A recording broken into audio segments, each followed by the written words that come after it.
আমরা এখানে দেখলাম যে সংসদ সদস্য আব্দুল হান্নান মাসুদ তার দলীয় লোকজন গেলে তার উপরে গাড়িবহর লক্ষ্য করে ইটপাটকেল নিক্ষেপ করা হয় এবং এরপর তারা পিছিয়ে যায়। পিছিয়ে যাওয়ার পর আবার একত্র হয়ে ধাওয়া করে হামলাকারীদের সঙ্গে এক ধরনের সংঘর্ষ হয়, তারা পাল্টা আক্রমণ করতে যায়। খুবই দুঃখজনক ঘটনা। দুই পক্ষই ঠিক একই আচরণ করেছে। আমরা আসলে একটা পক্ষকে দেখতে পারতাম প্রশাসনের সহযোগিতা চাইতে যেতে পারত, কারণ মানে বিশেষ করে আপনারা তো অনেক বলছেন, নতুন বন্দোবস্তের কথা বলছেন আপনারা। সো মনিরা শারমিন, আপনার মন্তব্য শুনুন। আচ্ছা, দেখেন ঘটনাটা যেটা ঘটেছে সেটা হচ্ছে যে হান্নান মাসুদ যিনি সংসদ সদস্য, তিনি হাতিয়াতে আপনারা জানেন যে নির্বাচন পরবর্তী সহিংসতা হয়েছে এবং সেখানে আহত হয়ে তারা অনেকেই ঢাকায় হসপিটালে চিকিৎসাও নিতে এসেছিল। তারা যখন তার এলাকায় গেছে, তো তাদের আসলে দেখতে যাওয়ার সময় এই ঘটনাটি ঘটেছে। এবং দেখেন, এই যে সংঘর্ষ, মারামারি, হানাহানি, এই কথাগুলো মানে হচ্ছে যে দুই পক্ষেরই মানে ইন্টারেস্ট আছে এই মারামারিতে বা সংঘর্ষে। এই হামলা কিন্তু আবার অন্য জিনিস।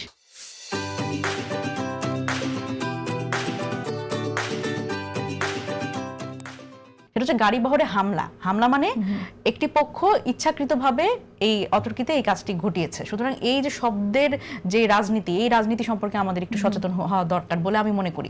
সেটা হচ্ছে এটা সংঘর্ষ মারামারির থেকে গুরুত্বপূর্ণ হচ্ছে তাদের গাড়ি বহরে হামলা। এবং যেই কথাগুলো এসেছে, হান্নান মাসুদ নিজেই আহত হয়েছেন এবং বিএনপির নেতাকর্মী এবং আওয়ামী লীগের কিছু সন্ত্রাসী সহ একত্রে তারা হামলা চালিয়েছে বলে সে হচ্ছে অভিযোগ করেছে এবং এটি আইন শৃঙ্খলা বাহিনীর কাছে লিখিত অভিযোগ দেয়া হয়েছে। এখন দেখেন, আমরা এখানে স্বাভাবিকভাবেই এখন বিএনপি সরকার দলে বিরোধী দলের যে কাউকে, বিরোধী দল কেন, বাংলাদেশের যে কোনো নাগরিকের এই নিরাপত্তা দেওয়ার দায়িত্ব কিন্তু সরকারের।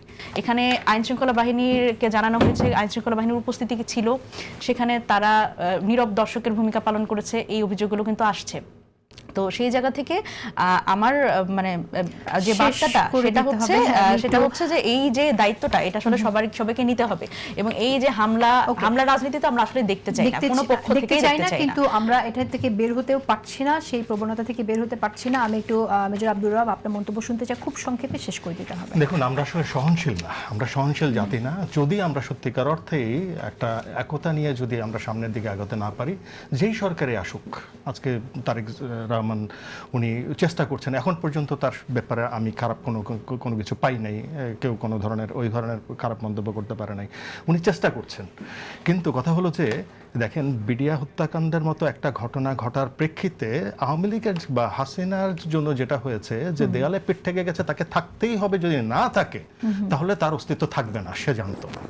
প্লিজ আমরা এমন কোনো সিচুয়েশন না করি, এটা অনেক হত্যাকাণ্ড বা যে কোনো একটা হত্যাকাণ্ড, বা আজকে দেখেন এই যে কোনোভাবেই হোক, কোনো না কোনোভাবে যদি কোনো না কোনো একটা মায়ের কোল যদি খালি হয় এবং সেটার যদি দায় দায়িত্ব যদি আপনার পুলিশ প্রশাসন অথবা আর্মির ওপরে আসে, আলটিমেটলি সেটা তারেক জিয়ার উপরে চলে আসবে।